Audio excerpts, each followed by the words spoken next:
أعوذ بالله من الشيطان الرجيم بسم الله الرحمن الرحيم الحمد لله رب العالمين وصلى الله على محمد وعلى آله وصحبه أجمعين. Assalamu alaikum, my brothers in Islam. Today is the 10th month of Sha'ban. We have 19 to 20 days before we begin fasting for the month of Ramadan. It is important everyone convinces himself on the right attitude of what the Sunnah says, because you are going to be held accountable based on your knowledge. So I have been trying to draw the attention of the Muslim Umma of the mistakes. One of them is the beginning. When do you start the Ramadan? And when do you start it? Observing the conditions of imsak, withholding. Because if you sight the crescent, that's the beginning of the fasting until Fajr time. But the complicated issue is Fajr time, which truly speaking, I don't think the majority are aware of it. Definitely, we are not aware of the Fajr time. Secondly, we are not aware of the implication of fasting, controlling the tongue. There are so many mistakes, but let us forget those that are in our hearts. But the practicality, when do you sight the crescent, when do you begin your sahur, and when do you break your fasting? These are critical mistakes. It has been explained clearly, but the books are not that they are not available, but who reads them? Brothers have advised us to read what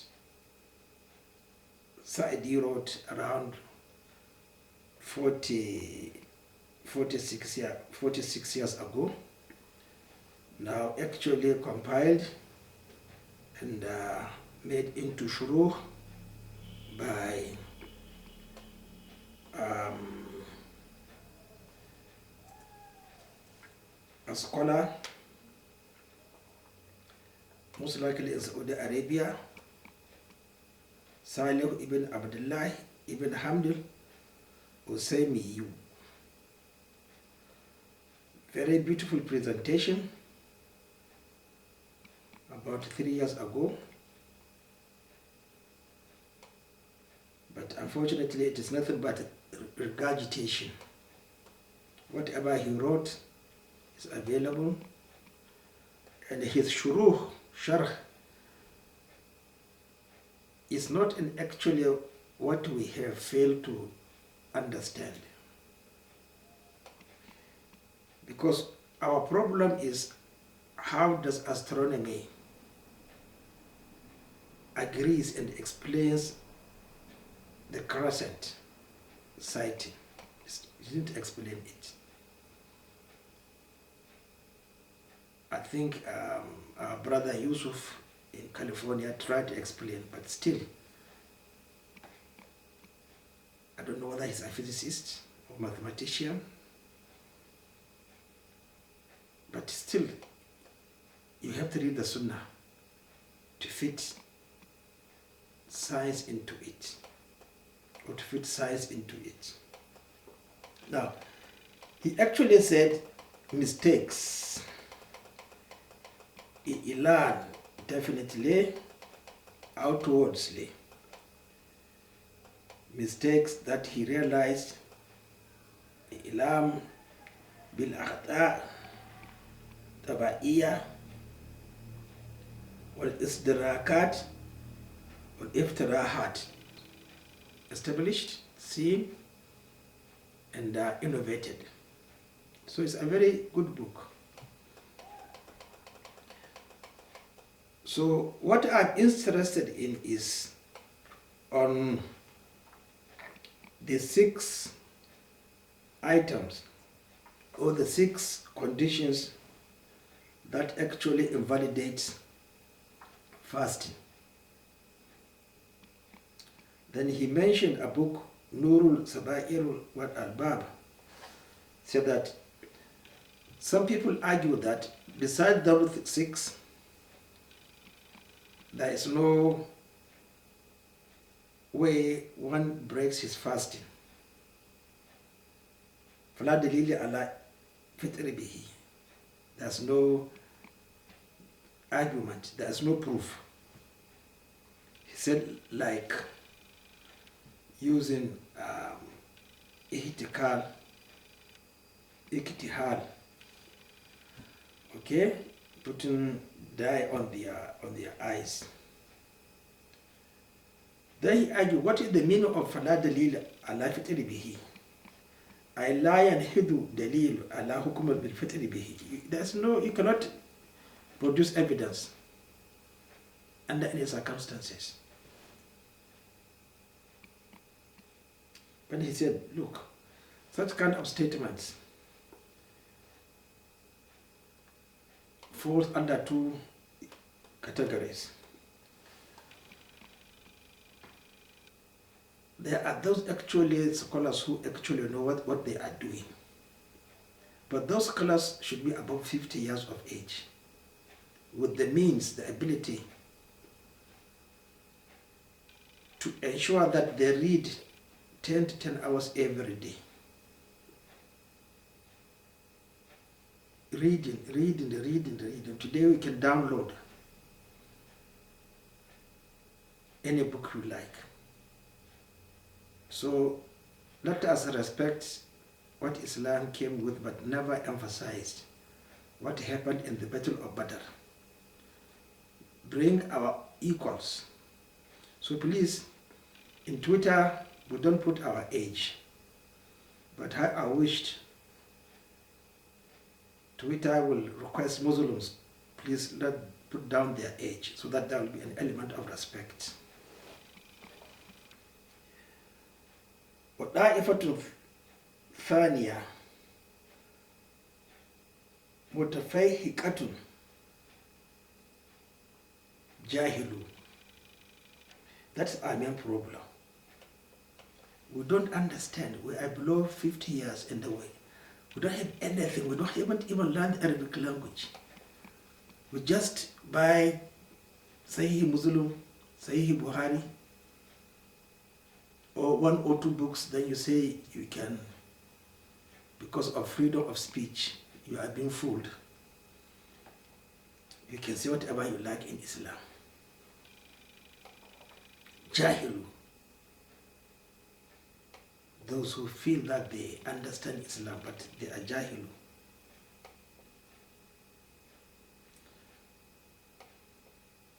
Now, when you say there is no dalil alayhi,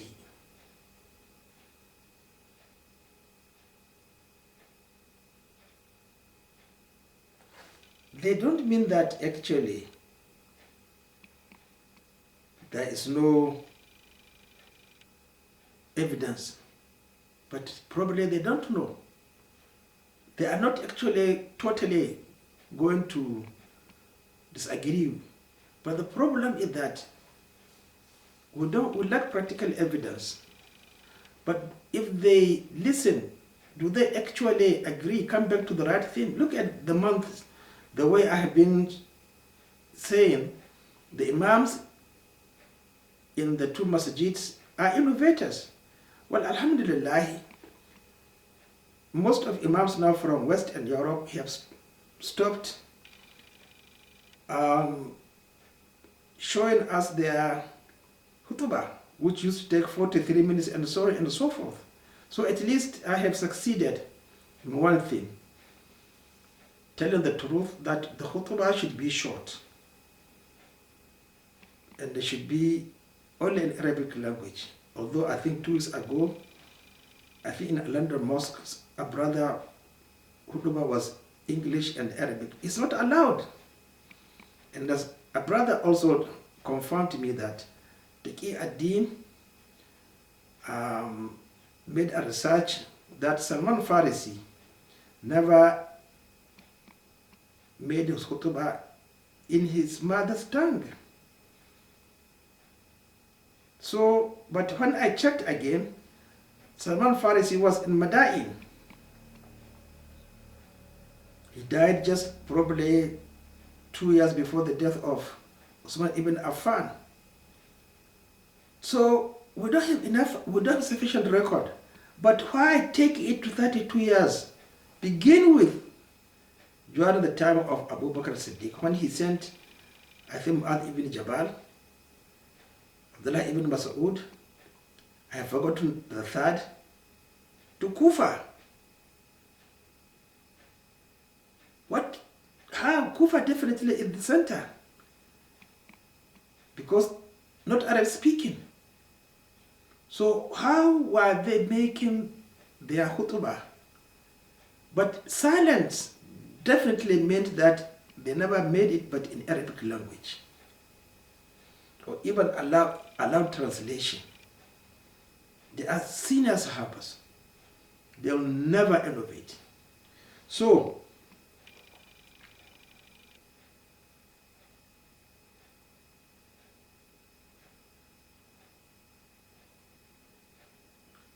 إنما ينفون دلالة على ذلك أو سلامة من المعارض. You see, they didn't say that it is not possible to have a cogent evidence, but dalil should not imply rejection, contradictory. No. Accept it, it is Sunnah if you don't know. If there is demand for you to know, then you explain. But that's not justification. It never happened with the Sahabas. But the second stage or category, that is the majority. Those actually who do not know, they are illiterate. He said, for whom وهم كثير في المتأخرين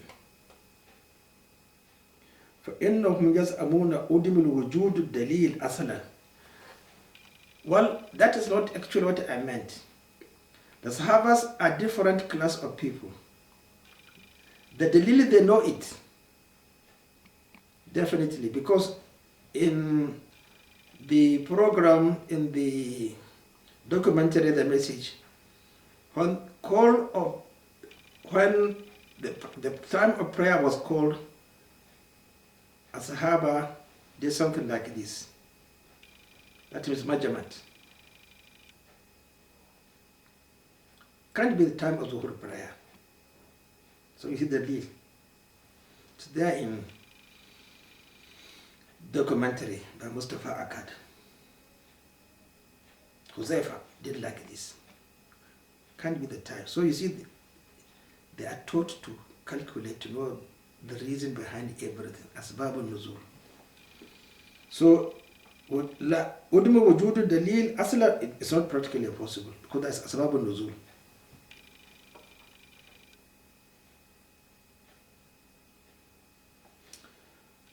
There are those actually who do that because of their illiteracy, referring to fiqh, mazhaba.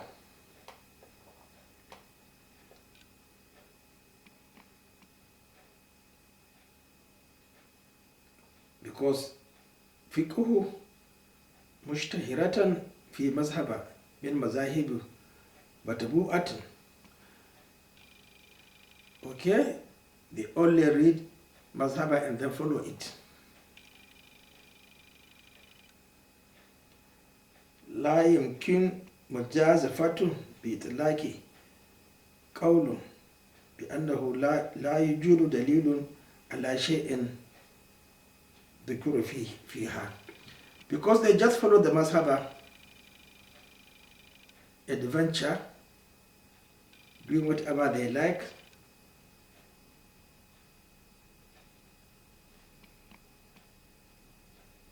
You cannot find a dalili. هؤلاء الفقهاء يبنون علمهم على أدلة مؤتد بها عندهم. It's just their own personal affair, their own personal thinking, without referring it to the source. Because there are so many ahadith that actually builds itself up. If you collect all the ahadith on a particular subject, then you'll be able to find a dalil. Because the dalil is the history of Rasulullah sallallahu alayhi wa sallam and his sahabas. The dalil after Rasulullah sallallahu alayhi wa sallam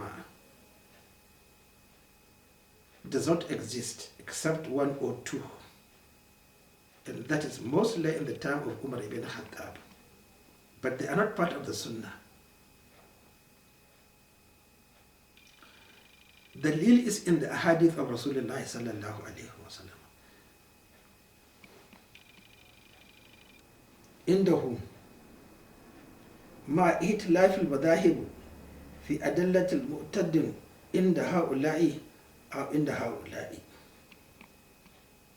Definitely, if you talk as mazhaba, they are also, as they said, they are humans. We are humans.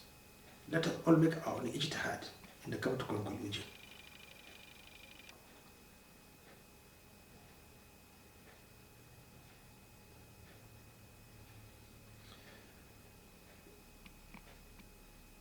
Now, فإذا وجدت فقيها, definitely if you find somebody who is actually well versed, like the author of this book,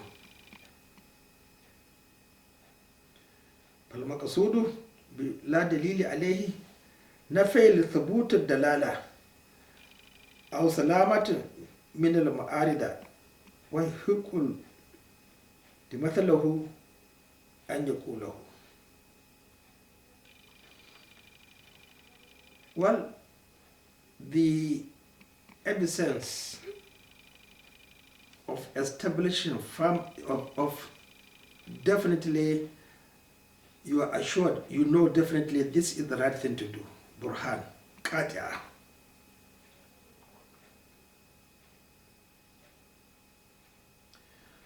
Or you give up from contradiction. And the best thing is just repeat what it is said. Like happened with Abdullah ibn Abbas. We sit on our toes. He said, well, that is the Sunnah. Ali ibn Abi Talib, if he were to make his own ijtihad, or he has got an opinion, you cannot wipe the dozen of your foot. You should wipe the plantar surface. So you see, my brothers,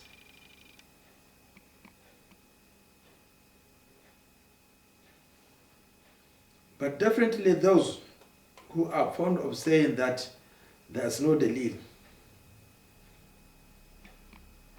definitely فتلك الجراءة قبيحة في معاملات الفروع المذكورة في كلام الفقهاء رحمه الله. So, but now the problem is that, why is it the Imams in Kaaba and Medina have not come back to reality, reciting verses or reciting surahs according to the Sunnah of Rasulullah sallallahu alaihi wasallam? All the prayers in Kaaba and Masjid Rasulullah sallallahu alaihi wasallam, and in virtually 99.9% of mosques in the Muslim countries is nothing but bid'ah. Why are they arrogant? Let me tell you, truly speaking, I don't expect illiteracy, innovation in Europe and America, because I send them my books on as-salat to address the issue. If at all there is attendance of scholarship in the mosques. Look, this is a book in English language. We have to read it carefully. Everybody should read and understand. Hearing like that is dangerous. That means we are now arguing that what the Jews said, that from the story of Adam to whatever the time of writing was possible, is transmitted by memory, which is impossible. How can they know the story of what happened with Cain and Abel, if not from the Holy Quran? So my brothers, we are wrong. Jara'atuhu, that this adventure is useless. في معاملات الفروع مذكورة في كلام الفقهاء رحمه الله. Okay, then he continues to say, today we hear a lot of people, their own fatwa, for people actually who they have the source to understand Islam on issues that there is no, you don't know, I don't know, you don't know. That's the attitude. La dalili alayhi. La dalili alayha. La dalili alayha. La dalili alayha. بخلاف الراسخ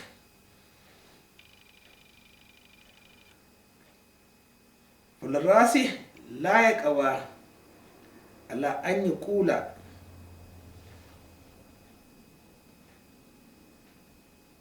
والراسخ it is not possible to say that, for them to say that there is no dalil. They never said so.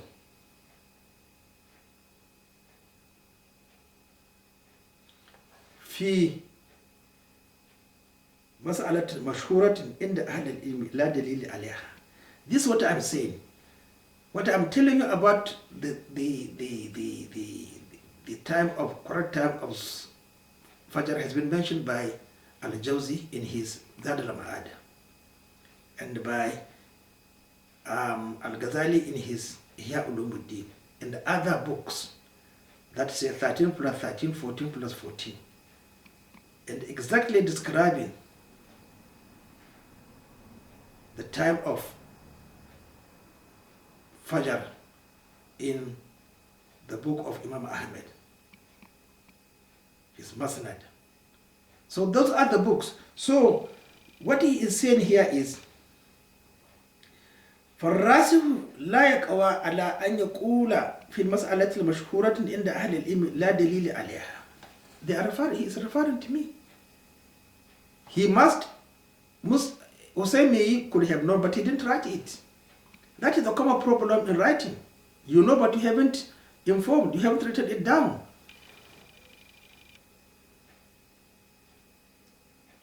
فالأهل العلم لا بد أنهم يعتمدون دليلا. Definitely they have cogent reason.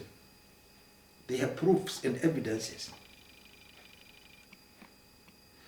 جهلته, that is now the problem. أو علمته, whether he knows, he can explain. Jahiltahu, he can't explain scientifically, but he believes in it. That is jahiltahu, because I'm trying for you to explain, whatever I explain it on scientific basis, because I studied science. So I know at least the basics. Explained in the Sunnah And then if you reflect science on the Sunnah, you find evidence and you understand it. Who has ever measured Zawal? I measured Zawal how many years? Even this year, even every month I measured Zawal twice. But not at the beginning, when I used to wake up early in the morning between 7:30, measuring the retraction of the shadow until it begins to face eastwards and then increase in length, and then the time of Asr prayer. I drew a very beautiful graph. If I had known, I could have kept it. Now that is Jahiltahu aw alimtahu. I don't think there is ever a scholar in Saudi Arabia, in any of the universities, so-called Islamic university, that have ever drew a graph of Zawal al-Shams. Never. And who actually followed the instruction of knowing the manazil of the lunar month and the crescent? Never. So what are you saying, my brothers? فَلَا يَنْبَغِي مُجَازِفَةٌ بِإِطْلَاقِ ذَلِكَ. There's nothing like bavosity, taking adventure, saying free that, nobody knows.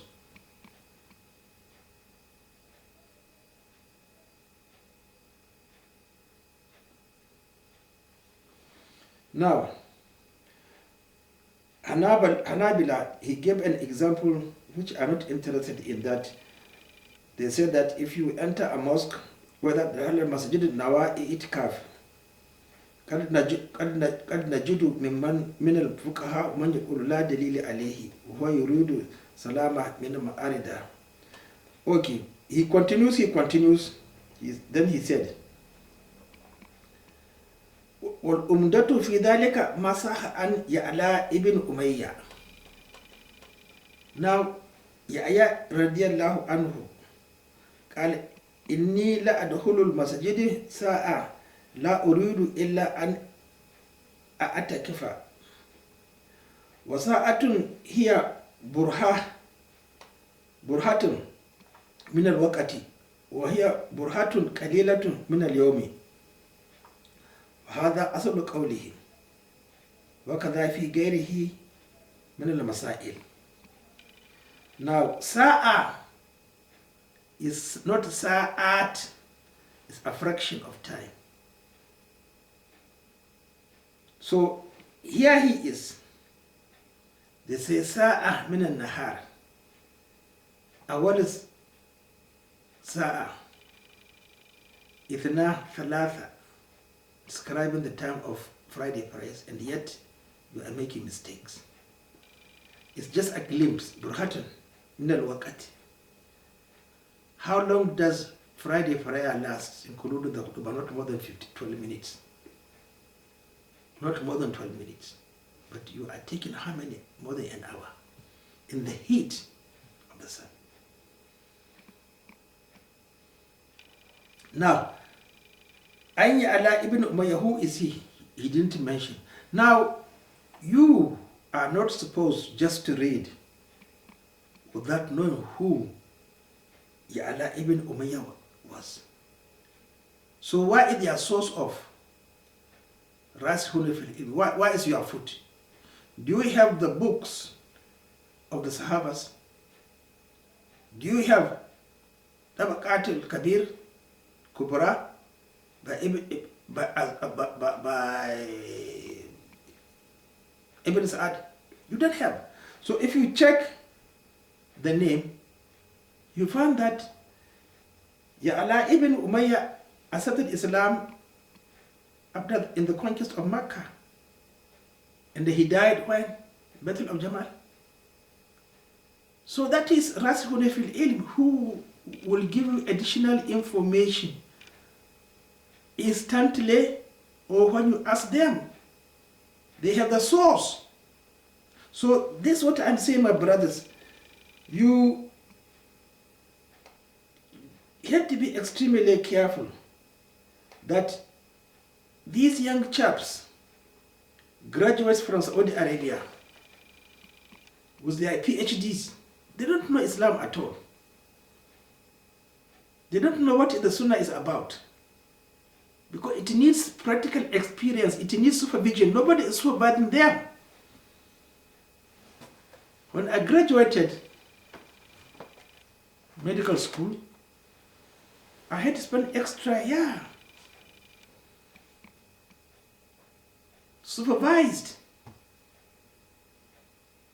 Then, if you are working in a well-established hospital, you can't say you know everything. They are your seniors. But here in Islam, there's something like that discipline. So my brothers, be careful on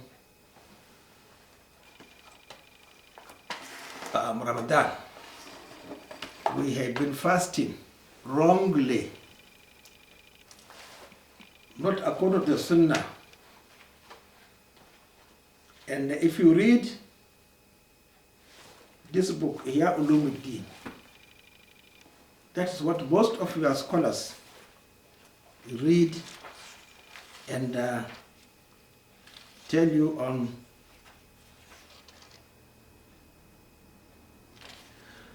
fasting. But he clearly mentioned al-israr, this inner dimension. The inner dimension of fasting is not actually the Sunnah during fasting.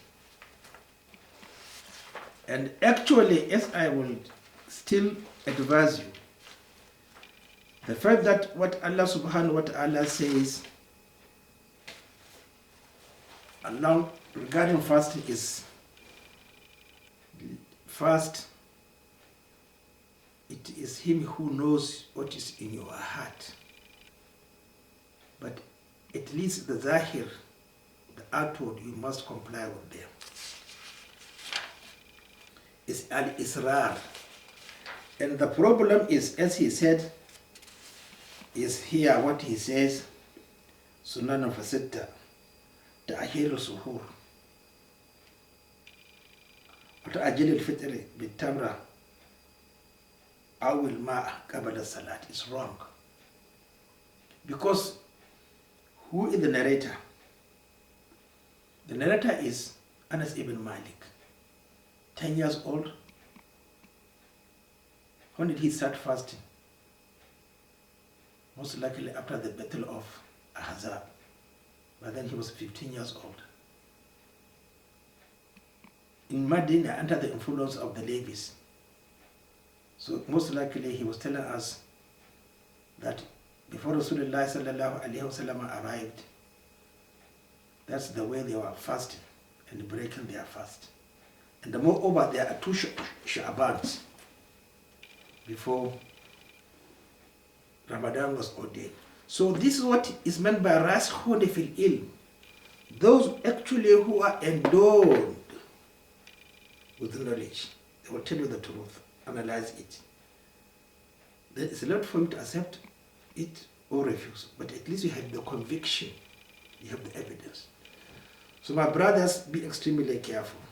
You have been deceived. Assalamu alaikum.